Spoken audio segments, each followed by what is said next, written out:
Кондрат Крабіва, дитя, вождь і змея.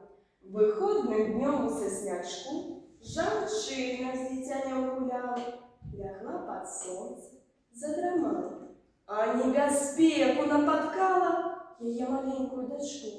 За взгорку вниз веде стежинка, и тепає моя дівчинка, де ловить мотильки. А гэтым часом крыса сонце, Гатюка греется на солнце, блещит на ней узор мужский. Аж раптом тут, для самых ножек, зафыркал злостно вожик и кинулся отважно на змею.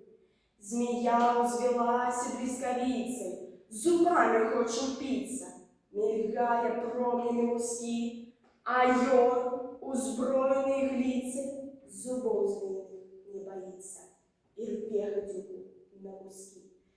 Дівчинка стиснула от гневу кулачки, кричить на вожика: «Пошпара недорека, ты цацу сапсова мою, за это я тебе напью, ты бека!» «Дитя!» — отказываю ей вожик, «хоть бека я, колюче, непригожа, але знищу смерть твою, як подрастешь, оценишь ты послугу, и мне подякуешь, як друг».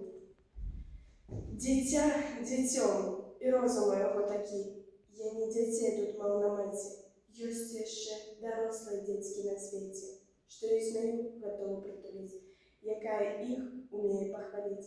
Таким милей лесливого ползучий, чем верный друг, хоть и